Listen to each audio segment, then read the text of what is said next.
आपले लोकप्रिय खासदार बाळामामा म्हात्रे, जयवंतजी देशमुख, शंकरजी खाडे, विद्याताई वेखंडे, अविनाश थोरात, दिलीप अधिकारी, रश्मीताई निमसे, कृष्णा भेरे, अरुण शेलार, कराळेताई, अनंता शेलार, चंद्रकांत जाधव, बाळा घातले, देवेंद्र भेरे, कैलास पडवळ, संजय निमसे, नंदकुमार मोगरे, मनोज विशे, जिल्हा परिषद पंचायत समिती चे सर्व पदाधिकारी, ग्रामपंचायत चे सरपंच, उपसरपंच, सभापती, उपसभापती, सर्व पदाधिकारी, महाविकास आघाडीचे सर्व पक्षांचे उपस्थित असणारे, काँग्रेस पक्षापासून सगळेच या ठिकाणी उपस्थित असणारे नेते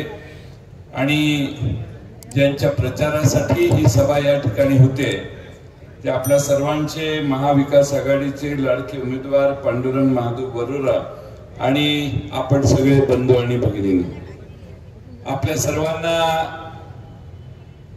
उद्याच्या 20 नोव्हेंबरला महाराष्ट्र सरकार कोणाचं निवडून आणायचंय याचा निकाल घ्यायचा आहे। या मतदारसंघामध्ये शिवसेना उद्धव ठाकरे, राष्ट्रवादी शरदचंद्र पवार आणि काँग्रेस आणि आमचे दोन्ही कम्युनिस्ट पक्ष, शेका पक्ष या सगळ्यांनी, समाजवादी पक्ष या सगळ्यांनी पाठिंबा दिलेले आमचे उमेदवार म्हणून तुतारी वाजवणाऱ्या माणसाच्या चिन्हावर पांडुरंग बरोरा आज आपल्या सर्वांच्या समोर उभे आहे। मी थोडीशी माहिती घेत होतो, मागचे 20 वर्ष काय काय झालं। 20 वर्षामध्ये घड्याळाच्या चिन्हावर जे उभे आहेत त्यांनी 20 वर्ष आमदारकी भोगली आणि या मतदारसंघात ते अनेक प्रश्न त्यांना सोडवता आले नाही। असताना पांडुरंग बरोरांनी पाणी पुरवठा योजनेसाठी प्रचंड काम केलं। बावली प्रादेशिक नळ पाणी पुरवठा योजनेत पाणी आरक्षित करण्याचं काम केलं। त्याला अजून गती मिळालेली नाही, काम चालू आहे, पण पाण्याचं आरक्षण जे आहे ते अप्पर वैतरणामधून ज्यावेळी पाणी डायव्हर्ट होणार आहे त्यावेळी आपल्या वाट्याचं पाणी आपल्याला मिळायचं अशी व्यवस्था झालेली आहे। मी या खात्याचा मंत्री होतो त्यावेळी वैतरणीचं पाणी पलीकडे गोदावरी खोऱ्यात वळवण्यासाठी आम्ही तेव्हाच जवळपास 100 कोटी रुपये खर्च करून एक वैतरणीत आणि शेजारच्या मोठ्या तलावात एक भिंत बांधलेली होती, बांधायचं काम सुरू होतं।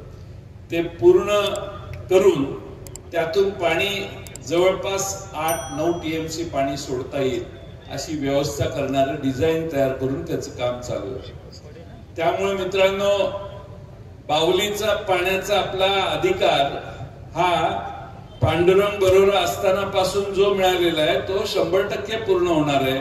आणि पांडुरंग बरोरा यांचं नशीब असं आहे की 5 वर्ष ते आपल्या विधानसभेत नव्हते तरी देखील आता त्या सगळ्या योजनेचं उद्घाटन 1.5 वर्षानंतर पांडुरंग बरोरा आमदार म्हणून आपल्या सर्वांच्या साक्षीने होईल, हे पहिल्यांदा महाविकास आघाडीच्या वतीने तुम्हाला वचन देतो। जवळपास 297 गावपाड्यांची पाणी टंचाई दूर करण्यासाठी फार लांब वेळ मागत नाही, 5 वर्ष वगैरे, फक्त 1.5 वर्ष, कारण मला माहिती आहे त्याची प्रगती काय झालेली।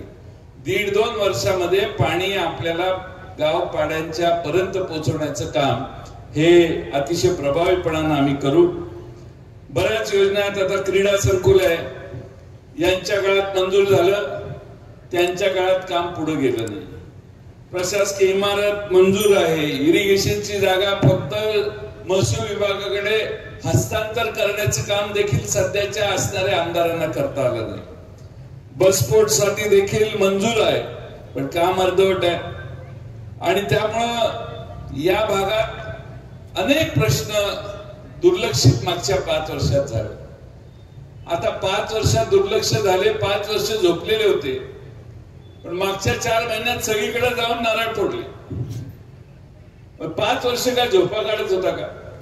5 वर्ष जे तुम्हाला करता आलं नाही ते डोळ्यात लोकांच्या धुळफेक करण्यासाठी आता तुम्ही नारळ फोडायला लागला तर तुमच्यावर कोण विश्वास ठेवणार?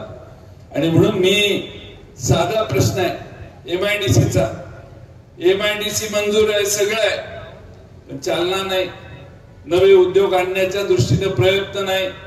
MIDCच्या साठी आवश्यक असणारं इन्फ्रास्ट्रक्चरचं काम नाही. आणि म्हणून या मतदारसंघामध्ये आता आमदार बदलल्याशिवाय आपल्याला पर्याय नाही हेच सांगण्यासाठी आम्ही सगळे आज आपल्या सर्वांची भेट घेण्यासाठी इथं आलो. महाराष्ट्रामध्ये अनेक मतदारसंघात जाऊन आल्यानंतर एक चित्र तयार झालेलं आहे की महाराष्ट्रामध्ये यंदा महाविकास आघाडीचं सरकार येणार आणि महाविकास आघाडीचं सरकार येणार याची आता काळ्या दगडावरची रेघ आहे. साहेबांच्या सभांना, शरद पवार साहेबांच्या सभांना आणि काँग्रेसच्या नेत्यांना लोक आज प्रतिसाद देत आहेत. सगळीकडे वेगळे प्रश्न आहेत. मग हे भारतीय जनता पक्ष जेव्हा धर्मावर जात त्यावेळी लक्षात घ्यायचं यांचा पराभव सुरू झालेला आहे. आता ते उत्तर प्रदेशचे मुख्यमंत्री आले आणि काय घोषणा केली, तो बटेंगे तो कटेंगे. आता बटेंगे तो कटेंगे ह्यांचा उत्तर प्रदेशचा निम्मा उत्तर प्रदेश भिवंडी आणि ठाणे आणि मुंबई आणि पुणे भागात येऊन राहिलेला आहे आणि ह्यांचा उत्तर प्रदेश इकडे येऊन राहिला आणि बाबा म्हणतोय बटेंगे तो कटेंगे. आम्हाला इकडे येऊन शिकवायला लागला की बटेंगे तो कटेंगे. महाराष्ट्र हा शाहू फुले आंबेडकरांचा महाराष्ट्र आहे. आम्ही बटेंगे भी नहीं और काटने का तो सवाल ही नहीं आता. खरं हे 18व्या शतकातले सगळे उद्योग आहेत हे भारतीय जनता पक्षाचे आणि त्यांना सामील आहेत हे अजित पवार आणि एकनाथ शिंदे या दोघांचे 2 पक्ष. आता त्यांचाही नाईलाज आहे. आमचे अजित पवार म्हणतात बटेंगे तो कटेंगे, हे आम्हाला मान्य नाही. मग त्यांच्यावर गेला कशाला? बटेंगे तो कटेंगे ही काही नवी गोष्ट नाही. तुम्ही कशासाठी त्यांच्याकडे गेला हे महाराष्ट्राला माहिती आहे. महाराष्ट्राला ते लपून राहिलेलं नाही आणि फक्त तुमच्या स्वतःच्या संरक्षणासाठी आमच्यातली काही लोक तिकडे गेली. याच्या पलीकडे तिकडे जाण्यात कोणताही वैचारिक भाव नाही. आणि म्हणून आमच्या उद्धव ठाकरे साहेबांचं चाललेलं अतिशय चांगलं सरकार या लोकांनी पाडण्याचं काम केलं. उद्धव ठाकरेंच्या सरकारवर एकही डाग नाही. उद्धव साहेबांनी जे काम केलं करोनाच्या काळात ते भारतामध्ये त्याची वाखाणण्यासारखी लोकांनी वाखाणलं की सगळ्यात उत्तम काम महाराष्ट्रात करोनाच्या काळात झालं. त्यामुळे उद्धवजी जे काम करत होते ते स्वच्छ प्रशासन होतं. सर्वांना घेऊन त्यांचं प्रशासन चाललेलं होतं. दुर्दैवानं काही लोक पलीकडच्या बाजूला गेली. वर्षभरानं दुसराही पक्ष फोडला. 2 पक्ष महाराष्ट्रातले मराठी माणसांनी उभा केलेले फोडण्याचं पाप भारतीय जनता पक्षाच्या अकाउंटवर आता वर्ग झालेले आहे आणि त्यामुळं महाराष्ट्रामध्ये भारतीय जनता पक्षाचा दारुण पराभव होईल असं चित्र सर्व ठिकाणी दिसायला. आमच्या या मतदारसंघामध्ये आमचा पक्ष फुटला त्यावेळी या ठिकाणी असणारे आमदार देखील तिकडे गेले. आता महाराष्ट्रानं निर्णय घेतलेला आहे की गद्दारांना या निवडणुकीत धडा शिकवायचा आणि म्हणून पांडुरंग बरोडांना निवडून देऊन दौलत दरोडांना धडा शिकवण्यासाठी आपण सगळ्यांनी कामाला सुरुवात केलेली आहे. उद्याच्या 20 तारखेला तुम्ही तो निकाल घ्या, यात माझ्या मनात शंका नाही. प्रश्न अनेक आहे. महागाई प्रचंड वाढली आहे. दिवाळी किती महाग झाली हे आमच्या महिला भगिनींना मी सांगायची गरज नाही. तेलाचा डबा 500 रुपयाने वाढला. कोणती वस्तू वाढली नाही. प्रचंड महागाई भारतामध्ये आहे आणि महाराष्ट्रात आहे. दुसऱ्या बाजूने महागाई कमी आहे असं समजून GST मोठा लावला. 28% कर आहे. जर तुम्ही एखादी साधी 2 चाकी मोटरसायकल घ्यायला गेला तर 28% कर भरावा लागतो. बुलेट एनफिल्ड बुलेट एका कार्यकर्त्याने आणली. म्हटले साहेब नारळ फोडा. कितीला? 2.5 लाखाला. म्हणजे एवढं हो म्हटले साहेब 28% करच आहे म्हटले. आधी सरकारची धन करायची मग आपल्या घरी वस्तू आणायची अशी परिस्थिती. पण उद्या बाळामामा मात्रे हेलिकॉप्टर विकत घ्यायला गेले.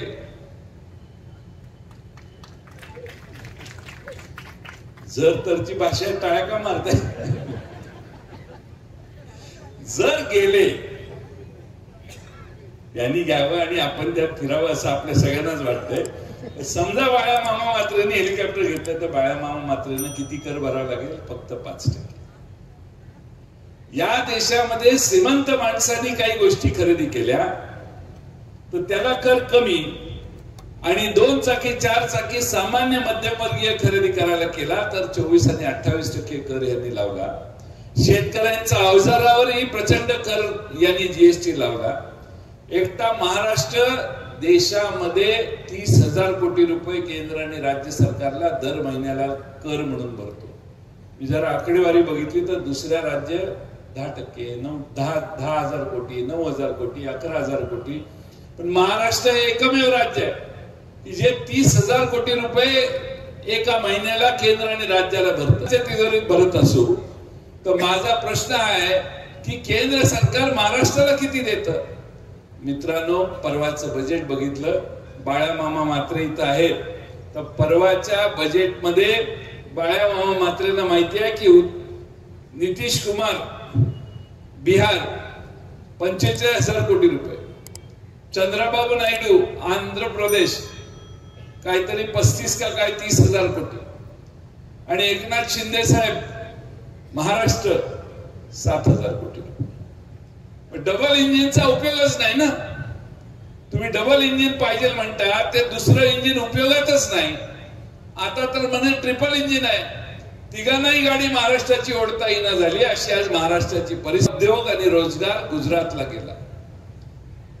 सगळे उद्योग गुजरातला गेले. 17 उद्योग मोठे गुजरातला गेले. हिंजवडी मधले IT कंपनी महाराष्ट्रामधले उद्योग महाराष्ट्रात राहीना झाले. का?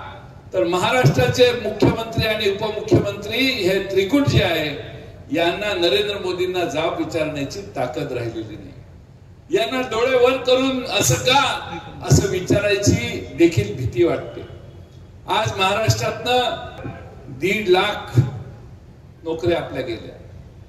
काल परवा टाटा एअरबसचं उद्घाटन नरेंद्र मोदींनी केलं. 21,000 कोटीचा प्रकल्प. बडोद्याच्या जवळ 7-8 हजार पोरांना तिथे नोकऱ्या लागल्या. असे अनेक प्रकल्प आहेत की जे प्रकल्प आमच्या महाराष्ट्रातनं बाहेर जाताना हे त्रिकूट डोळे उघडे ठेवून बघत राहिलं पण आवाज काढू शकलं नाही.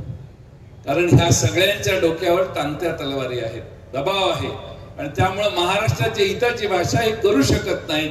हे आपल्या सगळ्यांचं दुर्दैव आहे. 2.5 वर्षाच्या काळात आमचं बरंच नुकसान यांनी केलेलं आहे. मी 2 आकडेवारी सांगतो. एक म्हणजे आमचं दरडोई उत्पन्न. मी राज्याचा अर्थमंत्री होतो. 99 पासून जवळपास कसाबचा हल्ला झाला त्या 9 सालापर्यंत. या काळामध्ये महाराष्ट्र पहिल्या, दुसऱ्या, तिसऱ्या क्रमांकावर होत्या.